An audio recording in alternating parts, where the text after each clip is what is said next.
राधे राधे। यदि आपको जल्द से जल्द भगवत प्राप्ति करना है तो जल्द से जल्द उसके लिए साधना भी कर लेना चाहिए। बुढ़ापे का वेट नहीं करना चाहिए। जो मनुष्य ये समझता है कि वृद्ध अवस्था में हम भक्ति कर लेंगे, लिख कर रख लो, चैलेंज है। यदि तुम बचपन से भक्ति नहीं किए हो, युवावस्था में भी नहीं किए, और ये सोचो कि हम वृद्ध अवस्था में कर लेंगे, नहीं कर सकते, चाहे कुछ भी कर लो। इसलिए जो ये समझे कि हम वृद्ध अवस्था में भक्ति करेंगे, उससे बड़ा अज्ञानी और उससे बड़ा अपना ही नुकसान करने वाला कोई हो ही नहीं सकता। जो लोग ये कहते हो कि वृद्ध अवस्था में भक्ति करेंगे, कभी ये तुमने कहा कि अरे पैसा क्या है, पैसा वृद्ध अवस्था में कमा लेंगे, अभी चलो भक्ति करते हैं। घूमने जाना है, अरे अभी भक्ति कर लेते हैं, वृद्ध अवस्था में घूमने जाएंगे। अच्छा नाम चाहिए, अभी नाम वाम के चक्कर में मत पड़ो, अभी भक्ति करो, भगवान से प्रेम कर लो, वृद्ध अवस्था में देखेंगे नाम का। नहीं, किसी ने भी नहीं किया। क्यों? क्योंकि इंपॉर्टेंस नहीं है, भगवान को अपना मानते नहीं है, और बड़ी बड़ी बातें अपने नाम के आगे लिख देंगे, परम भक्त, प्रभु के परम प्रेमी। अरे लिख देने से क्या होगा? लिखने से सच्चाई नहीं बदल सकती। तुम अपने नाम के आगे कितना भी डिग्री लगा लो, कितना भी कुछ उपाधि तुमको मिल जाए, यदि भीतर से प्रेम नहीं है, भगवान को तो सब मालूम है। और भगवान आप लोगों को बार बार कह चुके हैं कि भगवान अंतरात्मा दृक् हैं, तुम्हारे भीतर की भावना को चेक करते हैं, बाहरी नाम बाहरी उपाधि को नहीं। उससे संसार रीझ जाएगा, क्योंकि संसार में जिसका ज्यादा प्रचार उसके उतने फॉलोअर्स, जो जितना प्रचार कराए, अपना चमत्कार दिखाए और जितना ठग सके लोगों को, जितना उसके पीछे उतने लोग। लेकिन भगवान नहीं आएंगे, ये याद रख लेना। अब डिसाइड तुम ये कर लो, संसार चाहिए या भगवान चाहिए। यदि भक्त हो तो भक्त तो केवल भगवान को चाहता है, और यदि संसार के प्रेमी हो तो संसार आराम से मांगो, ऐस करो। तो कहने का तात्पर्य है कि वृद्ध अवस्था के भरोसे मत पड़िए। क्यों न पड़े? पहली बात, वृद्ध अवस्था आएगा नहीं आएगा इसकी कोई गारंटी नहीं है, क्योंकि युवैव धर्मशील स्यात् को ही जानाति कस्याद्य मृत्यु कालो भविष्यति। महाभारत में कहा गया कि पता नहीं मृत्यु किस क्षण में होगा। तुम जल्द से जल्द भगवान की भक्ति शुरू कर दो। कौमार आचरेत प्राज्ञो, जल्द से जल्द भगवान की भक्ति शुरू करो। वृद्ध अवस्था के चक्कर में मत रहो। क्यों न रहें? क्योंकि मृत्यु का कोई गारंटी नहीं है, किसी भी क्षण हमला कर सकता है, किसी भी क्षण। और फिर पीछे पछताए तो होत क्या जब चिड़िया चुग गई खेत। फिर पीछे केवल पछताना पड़ेगा यदि भक्ति नहीं करोगे। इसलिए समय का महत्व, समय को महत्व दो। ये मनुष्य शरीर तुमको परम उत्थान के लिए मिला है, अर्थात कल्याण हो सके, तुम उस परम ऊंचाई को हासिल करो। ये छोटे मोटे ऊंचाई को नहीं, ऊंचाई ही नहीं कहा जाएगा यार। ये जो भी लोग प्रसिद्ध हो रहे हैं या फिर अपने जीवन में हजार अरब कमा लिए हैं, ये सब कुछ काम देने वाला ही नहीं है। और सत्य तो महाराज सत्य है, भले ही कितना कड़वा लगे, कटु लगे, सत्य को आप कोई नहीं बदल सकते, और इस सत्य को स्वीकार करना ही पड़ेगा। अपने भलाई के लिए स्वीकार करो। साफ प्रमाण है, क्योंकि तुम जिस चीज में मनुष्य इंपॉर्टेंस देता है, जिसके प्रति उसका महत्व है, वो उसी कार्य को पहले करना चाहेगा, और जिसका महत्व नहीं है उसको डिले कर देता है। इसे ही कहा जाता है लापरवाही। अरे युधिष्ठिर के समय एक ब्राह्मण आए थे, उनकी बेटी का शादी करवाना था, तो सोना मांगने के लिए आए थे। तो युधिष्ठिर राजसभा में बैठे थे, तो बोले बाद में आ जाना। भीमसेन देखकर हैरान कि भैया ऐसा कैसे कह दिया उनको कि बाद में आ जाना।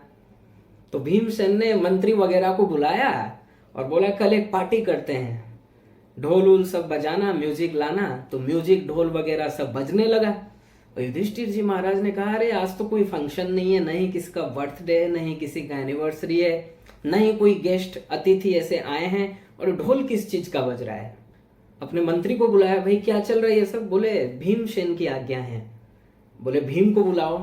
तो भीमसेन आए, बोले प्रणाम भ्राताश्री, प्रणाम प्रणाम। तो ये बताओ अनुज, आज क्या कुछ अचीवमेंट मिला है, कुछ विजय प्राप्त किए हो, या फिर किसी का फंक्शन है, क्या है आज इतना म्यूजिक बज रहा है, क्या हो रहा है। बोले भैया ये इसलिए हो रहा है कि आप काल को जीत लिए हैं। तो युधिष्ठिर ने कहा, अरे कैसी बात तुम करते हो, काल को कोई जीत सकता है। बोले महाराज स्पष्ट प्रमाण है, काल को आप जीत ले हो। क्या प्रमाण। बोले कल जब वो ब्राह्मण आए थे तो आपने क्या कहा था, याद कीजिए, कि कल आना। यही बात प्रमाणित करता है कि आप काल को जीत लिए हैं। यदि काल को नहीं जीते होते तो मनुष्यों को तो एक सेकंड का भरोसा नहीं, अगले क्षण में क्या होगा इसका भरोसा नहीं है। फिर आप कल तक कैसे वेट कर लिए, इसका मतलब आप काल को जीत लिए। तब युधिष्ठिर जी ने सोचा, अरे यार ये बात तो सही कह रहा है, अच्छा उन ब्राह्मण को जल्दी बुलाओ, जल्दी बुलाओ। तो यही कहने का तात्पर्य है कि लापरवाही मत करो, उधार मत करो। अरे पैसे कमाने में तुमने कभी उधारी की, नहीं की। लंदन जाने में उधारी की, नहीं की। चटपटा खाने का मन हो रहा है, अपने इंद्रियों के सुख के लिए कभी लापरवाही की, नहीं की। लेकिन जब बात आ गई परम कल्याण की, जहां परम सुख है, वहां लापरवाही है। क्यों है, विश्वास नहीं है। और यदि नहीं है फिर अपने को डिक्लेयर क्यों करते हो, भगवान के परम प्रेमी है, ये है, क्यों एक्टिंग, क्यों नौटंकी, क्यों। इसीलिए यदि प्रेम नहीं है कोई बात नहीं है, और प्रेम नहीं होकर अपने को प्रेमी सिद्ध करना, यही कपट है। भाई हम मान लीजिए कोई भगवान से प्रेम नहीं करता है और वो स्वीकार कर ले कि हमको प्रेम नहीं है भगवान से, ये ठीक है। तुमको नहीं है तुम बोल दे रहे हो, नॉर्मल है। भगवान का दरबार उसके लिए खुला है, खुला तो देखिए सभी के लिए, मतलब भगवान उस पर प्रसन्न है। क्यों, क्योंकि जो भीतर है वही बाहर है। और तुम संसार में क्या हो रहा है, भीतर से भगवान के प्रति कोई भाव नहीं, बाहर प्रकट हो रहा है कि हम भगवान के परम भक्त हैं। इससे लाभ कुछ नहीं होगा। जैसे कोई मान लो डॉक्टर की पढ़ाई किया नहीं है, MBBS नहीं किया है, लेकिन पैसा देकर सर्टिफिकेट ले ले और उसके नाम के आगे डॉक्टर लिखवा दे, तो इससे मिलेगा क्या भाई, तुमको नॉलेज तो नहीं है। और जब पेशेंट आएंगे तुम्हारे पास क्या होगा उनका। ऐसे ही भीतर से यदि प्रेम नहीं है, बाहर से कुछ भी लिखवा लो, कुछ काम नहीं देने वाला है। इसीलिए हम सभी को अच्छा बन के दिखाना है, नौटंकी छोड़कर सरल भाव से भगवान के पास जाओ और तुरंत जाओ, कल का भरोसा मत करो। अरे वृद्ध अवस्था में कृष्ण त्वदीय पद पंकज पंजरांते अद्येव में विशतु मानस राजहंसः प्राण प्रयाण समय कफवात पित्तये कंठावरोधनम विधौ स्मरणम कुतस्ते। कि एक भक्त कहता है भगवान से कि हे प्रभु, मेरा मन आपके चरण कमलों में लग जाए, अनुरक्त हो जाए, आपके चरण कमलों से ही प्रेम करे, मेरा मन केवल आपके श्री चरणों से प्रेम करे और दिन रात उसका ध्यान करता रहे। और यदि मैं वृद्ध अवस्था का वेट करूंगा, पता नहीं फिर वृद्ध अवस्था में तो देखिए कफ वात पित्त बढ़ जाएंगे, कंठ अवरुद्ध हो जाएगा, मैं कुछ कह ही नहीं सकूंगा। और इतनी बीमारी महाराज, मुख से कुछ निकलेगा ही नहीं, और इतना बीमार रहूंगा तो दिन रात फिर बीमारी का चिंतन होता रहेगा, फिर आपका स्मरण कैसे करूंगा। इसलिए अभी से लग जाओ वृद्ध अवस्था की ओर, मत देखो। जैसे धन कमाने के लिए एक लोभी निरंतर ये प्रयत्न करता है कि यहाँ से भी ले लें, यहाँ से भी ले लें, यहाँ से भी ले लें, ऐसे ही तुम कहीं भी रहो, किस हालत में भी रहो, ये लोभ हम में होना चाहिए कि कितना भगवान का स्मरण कर लें। और ये सब तभी संभव होगा जब हम इम्पोर्टेंस को समझेंगे। रट लो इस शब्द को, इम्पोर्टेंस, महत्व समझो, विश्वास हो जाए। हम जान लिए कि हमारा सुख भगवान में ही है, क्यों है, कैसे है, सब लॉजिक के द्वारा समझाया गया। वेदों का प्रमाण, उपनिषदों का प्रमाण, भागवत गीता, रामचरितमानस, सभी का प्रमाण मिला, लेकिन मानते नहीं है। उस पर और स्मरण नहीं करते हैं, अर्थात जितनी देर प्रवचन सुन लिया हो गया, उसके बाद चलो मस्ती करो, ऐसे में नहीं हो सकता। इसीलिए 3 बात, श्रोतव्यः, मंतव्यो, निदिध्यासितव्यो मैत्रेयी। सुनो फिर मनन करो, उसको बार बार सोचो, तब दृढ़ निश्चय होगा। और ऐसे ही 2 घंटा 4 घंटा दिन में सुन लो, फिर बाकी के 18-20 घंटे तुम संसार में दे दो, इससे कोई लाभ नहीं होने वाला है। इसलिए कौमार आचरेत प्राज्ञो धर्मान भागवतान्य, कुमारावस्था से ही भगवान की ओर लग जाओ, कल का अपेक्षा मत करो, कल किसी ने नहीं देखा है क्या होगा। जैसे संसार में धन कमाने के लिए निरंतर प्रयत्न करते हो, और प्रयत्न मतलब झूठ बोलना पड़े, 420 करना पड़े, मतलब किस किस हद तक लोग चले जाते हैं पैसे के लिए, क्योंकि इंपॉर्टेंस है, क्योंकि वो जानते हैं पैसे के बिना संसार में कुछ नहीं मिलेगा, सब कुछ पैसे से ही होगा। कुछ भी सुख चाहिए पैसा चाहिए, शरीर के सुख के लिए, ऐसे ही आत्मा के सुख के लिए, अर्थात मेरे सुख के लिए, क्योंकि मैं शरीर नहीं हूं। यदि मैं शरीर होता तो आज तक इतना विषय भोग कर चुके हैं हम सभी, सुख क्यों नहीं मिला? आज वही भूख है। आज मान लो किसी को अच्छा स्वादिष्ट खाने का मन हुआ, मंगाया अपना जो उसको मर्जी है, शाही पनीर वगैरह जो भी, और खाया, शांति मिला 2 मिनट के लिए, लेकिन पूर्ण शांति नहीं मिला। क्यों? फिर 2 दिन के बाद चाहिए। अर्थात संसार का जो भी सुख है, देखिए टेम्पररी है, अर्थात कुछ क्षण के लिए है, 2 मिनट 5 मिनट 10 मिनट। और जिस वस्तु से सुख मिला, मान लो पनीर कोई 3 रोटी खाता है, तो 3 रोटी वो खाया, अब 4 खिला दो, 5 खिला दो, 6 खिला दो, तो धीरे धीरे फिर सुख कम होता जाता है, क्योंकि अब पेट भर गया, अब उसको मन नहीं हो रहा है। मतलब जिस वस्तु में उसको सुख था, कुछ समय के बाद उसी को ही अब वो नहीं चाहता। ये सुख की परिभाषा नहीं है। सुख की परिभाषा, यो वै भूमा तत्सुखम नाल्पे सुखमस्ति भूमा त्वयिबं विजिज्ञासितव्य। छांदोग्योपनिषद 7:23-1।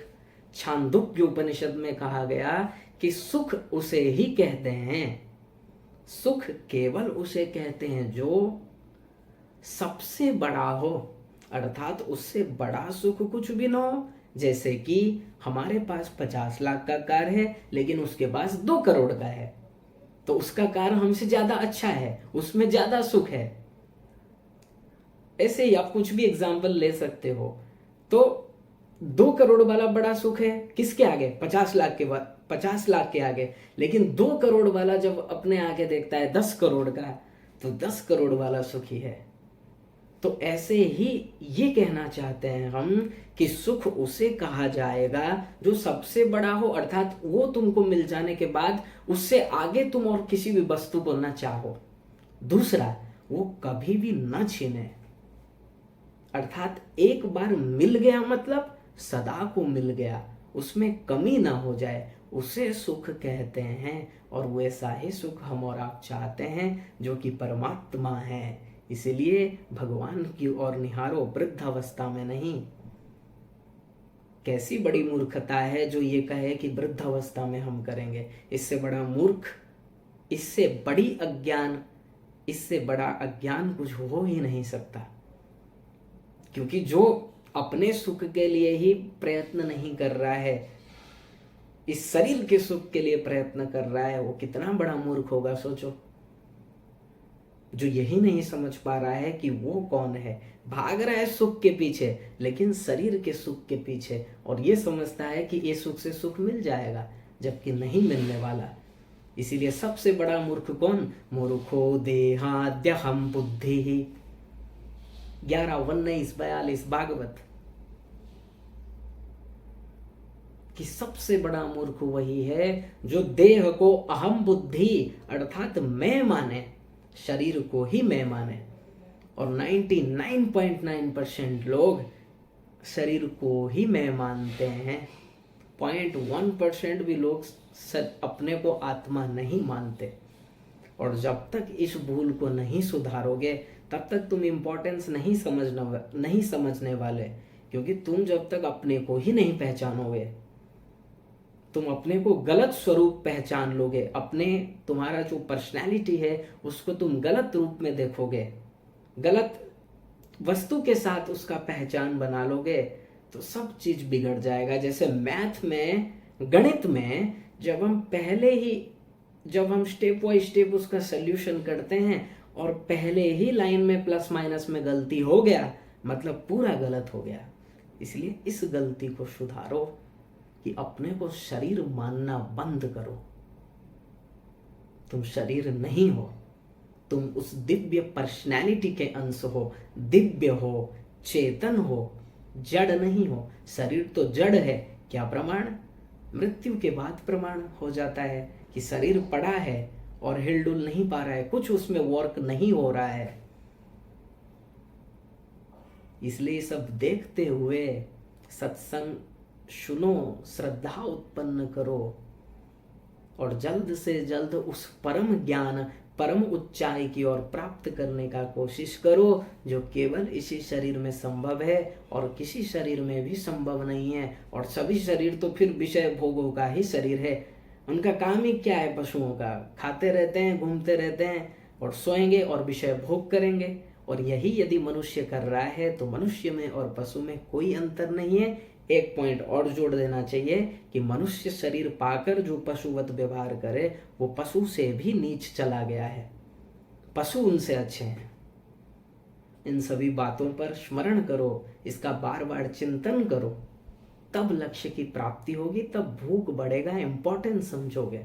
और जब तक तुमको इंपॉर्टेंस यही है कि तुम शरीर हो, तो भाई ठीक है, शरीर के सुख के लिए भागते रहोगे, लेकिन अंतिम समय तक केवल दुख मिलेगा। और अंतिम में भी यही कहोगे, ये काम हो जाता तो बस मेरी इच्छा में पूर्ण हो जाता, सब इच्छाएं समाप्त हो जाती, वो हो गया, अब ये एक इच्छा बस हो जाए। दादाजी बन गए, नाती देख लिए, अब थोड़ा नाती का भी शादी देख लेते हैं। शादी हो गया नाती का, अब उनके बच्चे हो जाए, अर्थात इच्छाएं नहीं समाप्त होने वाली। क्यों? एक गलती के कारण वो अपने को शरीर मान लिया है, इसीलिए उसका अटैचमेंट अपने पुत्र, अपने स्त्री, अपने नाती पोते आदि में है। इसलिए इस भूल को सुधारो और जल्द से जल्द भगवान में लगो, एक क्षण का विलंब मत करो। राधे राधे।